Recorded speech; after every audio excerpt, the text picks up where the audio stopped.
Hey guys, I'm Brandon Hall. I'm the Student Ministries pastor here at ABC.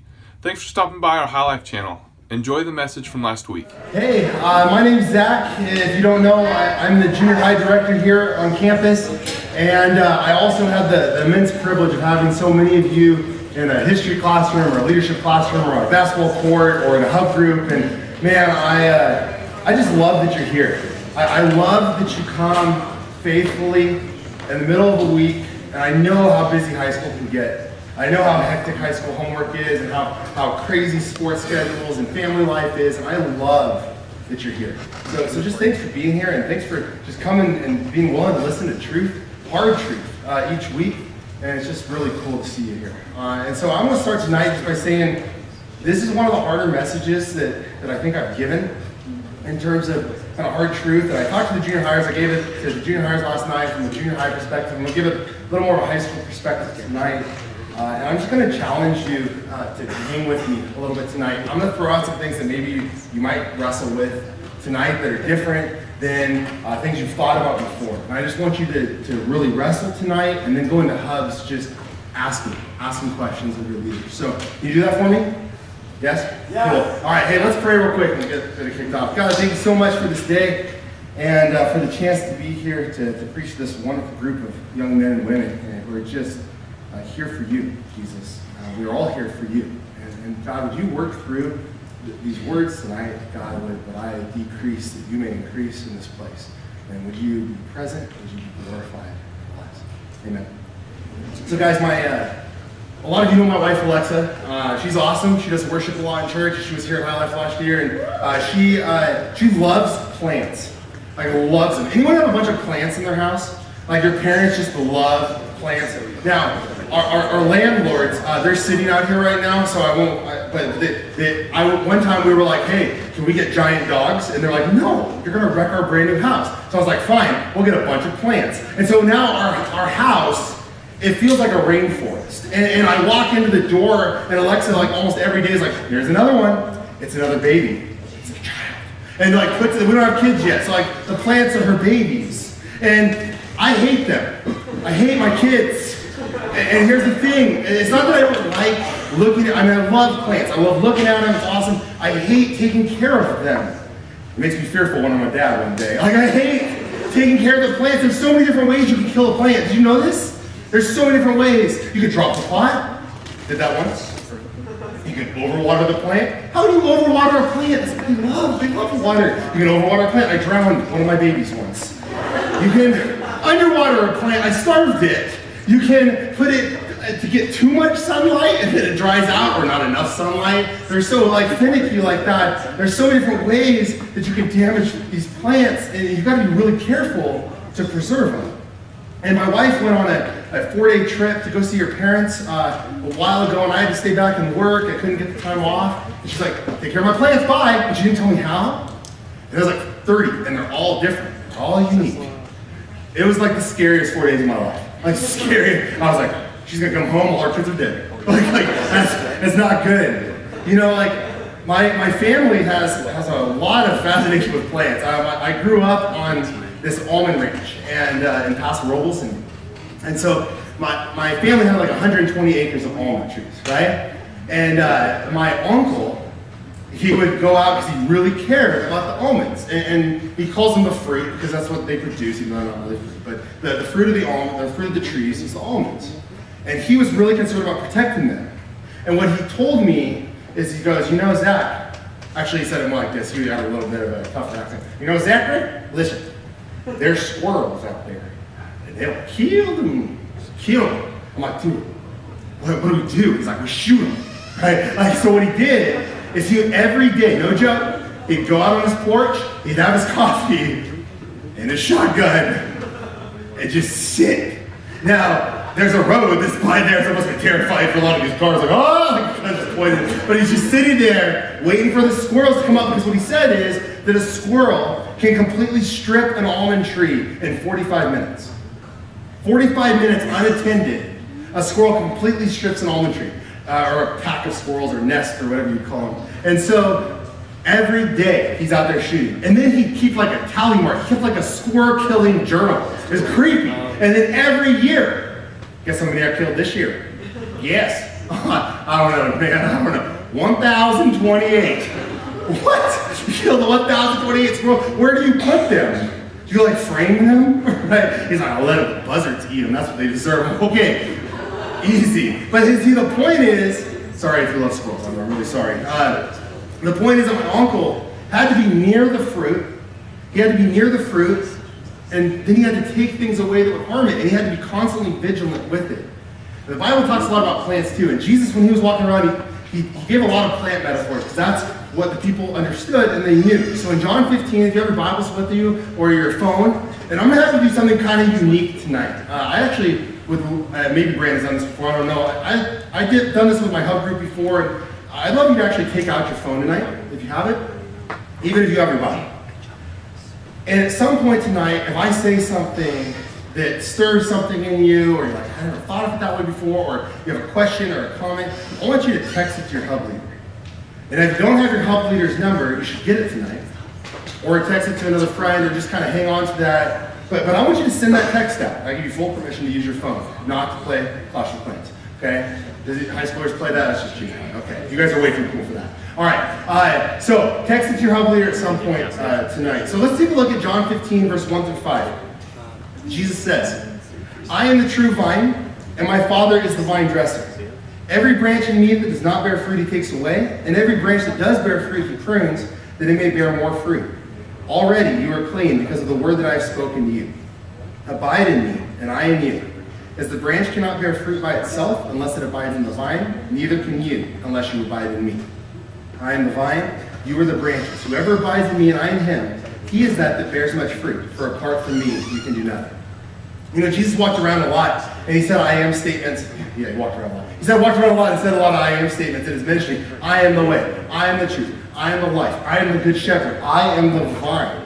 And here he says, I am the true vine. And I'm noticing that not a lot of you are jumping up and going, no! Like, it kind of worries me a little bit. So I'm going to try this again. And what I want you to do, you got to forgive me. I'm a junior high teacher. I need a lot of like positive audience interaction. So just humor me for tonight, okay? I want you to say, when I say I am the true vine, I want you to go, what? Like that, in their best impression, okay? So Jesus said, I am the true vine. What? I know, that was good. Because, see, I forgot that none of you are first century Jews. Now, when Jesus said this line, all the people around him would have been, what? No, Jesus, don't say that. See, here the thing is that Israel in the Old Testament was constantly called the vine. Constantly. But it was always bad. God would call Israel the vine. His chosen people would be like, you are the vine. Israel would be like, yay. And he's like, I'm going to throw it in the fire. And they're like, oh. He'd be like, you are the vine. They're like, yay. And he's like, I'm going to chop you into little pieces. Like, oh. Like all the time in the Old Testament. And the reason is because the Israelites never produced fruit. They were a vine that couldn't produce fruit. They just sinned all the time. And they would walk away from God. And so God's like, just like a farmer would chop up parts of his vineyard and throw it away, I'm going to throw this vine away. And so Jesus comes and says, I'm the true vine. And we're like, what? Yeah. And the thing is there, that Jesus, when he says that line, all the people around him went, no, you don't mean it that way. But the thing is that he meant it, that he came to fulfill what the Israelites couldn't. He came to help them bear fruit.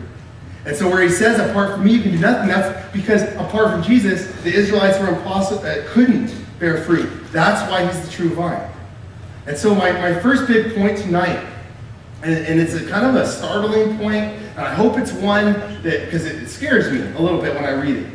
And it just makes me kind of check my heart a little bit. The first point I have tonight is we are not alive if we aren't bearing fruit. And I want you to take a look at verse 2 again. He says, every branch in me that does not bear fruit, he takes away. My Father takes away. Every branch that does not bear fruit, he takes away. Just like he said about the Old Testament Israelites, I'm going to throw you away. Every branch in me that does not bear fruit, he takes away. The Bible makes it super clear. Jesus makes it abundantly clear that unless we're bearing fruit, we're not really Christians. And this statement startles me a little bit. And maybe it does to you too. And so maybe you're thinking, you're sitting there going, okay, well, yeah, of course, non-Christians don't bear fruit, but I come to High Life I got this. I come to High Life. And sometimes I come on Sundays. And I pray every night. And I pray before dinner. I always say the same prayer. I'm like, rub-a-dub-dub, yay grub, amen God. And every night, it's faithful though. And I'm giving God that shout out.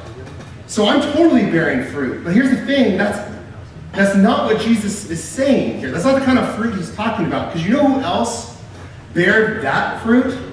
If we're judging fruit by these kind of good works, the Pharisees did. The Pharisees went to more youth group than you ever would.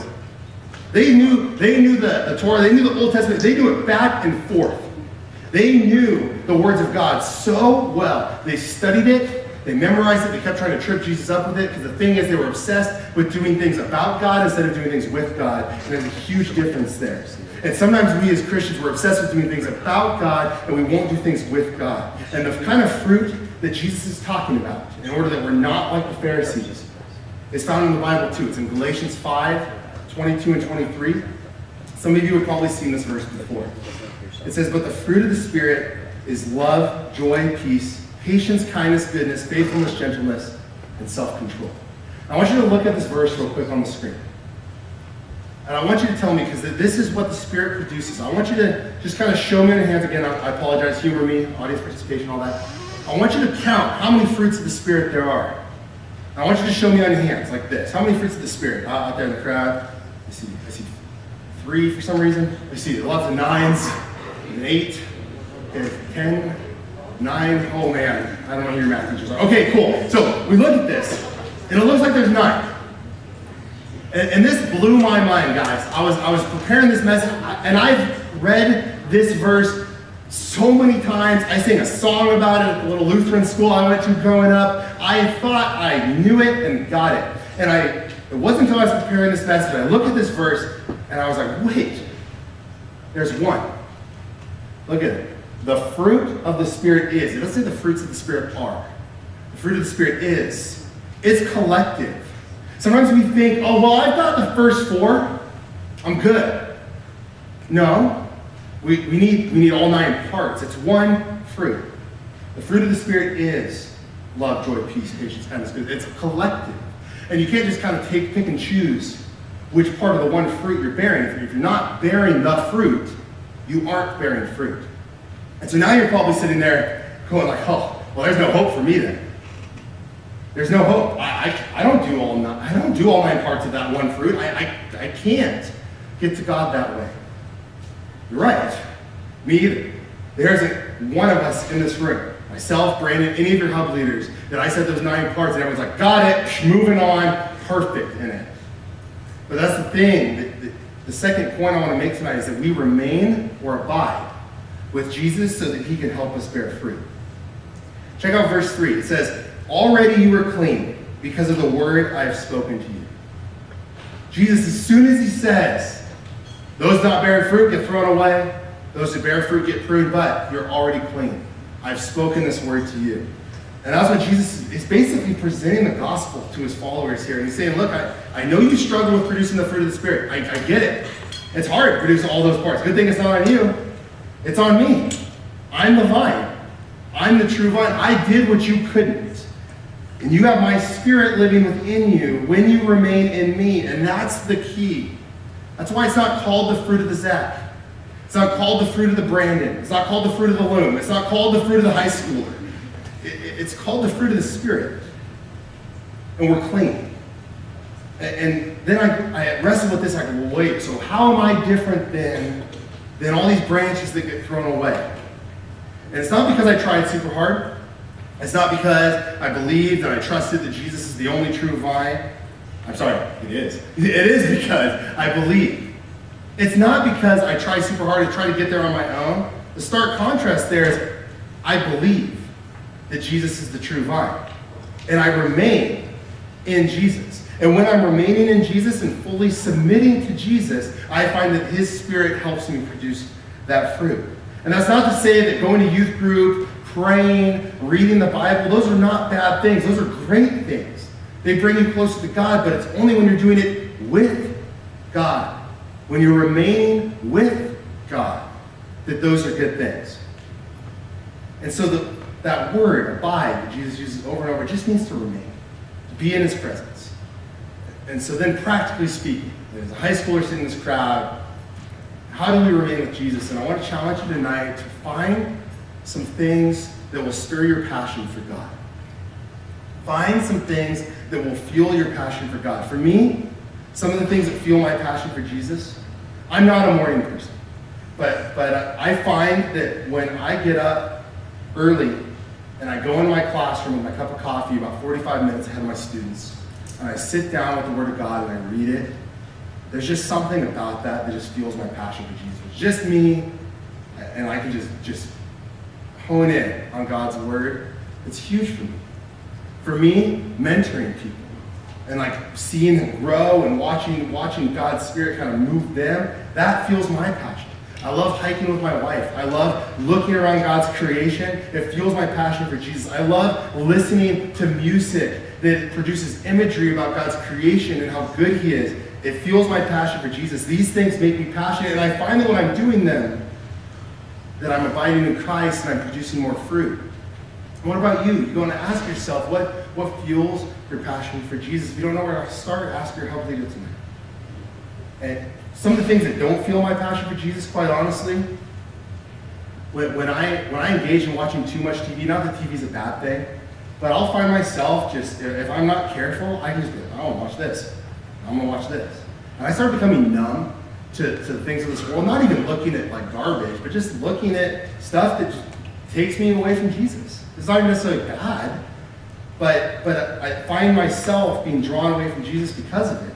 For me, if I use too much social media, and I'm not a huge social media guy, but I have an Instagram, and it's really easy for me to get lost in the comparison game of Instagram. Maybe you can resonate with that a little bit.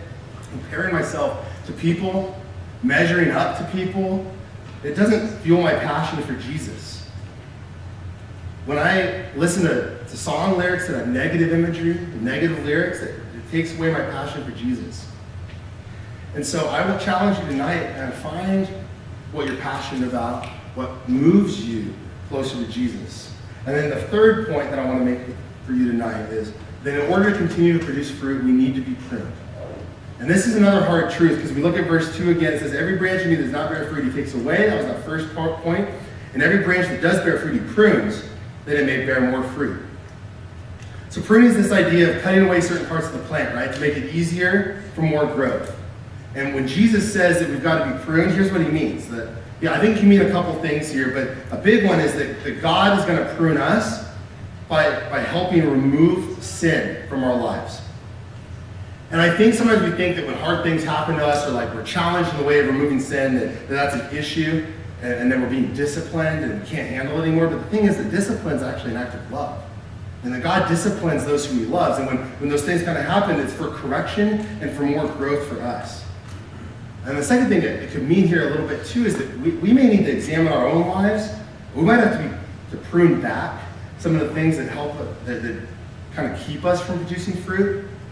So as I talked about my uncle shooting those squirrels in the beginning, like we might have to be out there with our spiritual, not physical shotgun, right? Like just pruning back things in our life that keep us from Jesus. And what is that for you? Maybe it's a sin. Maybe it's comparison. Maybe it's things you shouldn't be watching. Maybe it's parties you shouldn't be going to. Maybe it's conversations and gossip that you know you shouldn't be having. Maybe it's put-downs that you shouldn't be doing. What is it that you might need to prune back? For some of you in this room, it may not be a direct sin, and it might just be sports. It might be too much TV. It might be your family. It might be things that keep you from experiencing full life in Jesus that are inherently good things. But when they distract us and they're too overgrown on that branch, they can't help us bear fruit. And finally, there may be some pruning in our lives that just come as a natural consequence of the sin in this world. And some of you out there have had some devastating things happen to you. You've had some things, you have some stories that just break my heart. And I look out there, and so many of you, none of those things were your fault. And you sit there and you go, man, my parents have hurt me so much. This divorce has wrecked me so much. My friends have bullied me. They've put me down so much. This sickness has taken away so much from me. So what about me then? The thing is, for me, I know this is tough, but I want you to hear this, that God does not cause those things. But in a broken world, sometimes he will allow those things for more growth. And for me personally, I find that the times that when I cling most closely to the true vine is when I'm experiencing that evil. When I experience evil in this world, and I know there's a God because of the evil that I've seen. I know that God is real. And I know that he's good despite it. I cling and hold fast to that vine. Where are you tonight? Now I'm going to pray, and I want you to, after I pray, I'm just going to have you sit and just reflect for a minute on a couple quick questions. And the first one, and it's going to be kind of awkward to be silent, but I want to see God's Spirit kind of move with you tonight, and maybe where does it resonate with you? And so the first question I want to ask you is, are you bearing fruit? Simple. Examine your life. Are you bearing the fruit of the Spirit? And the next one is, are you remaining in Jesus so you can keep bearing the fruit? And the third for some of you in this room might be, what do I need to prune back? What does God need to help me prune back in my life? Or where have I experienced pruning? And I need to acknowledge that that is part of abiding in Christ.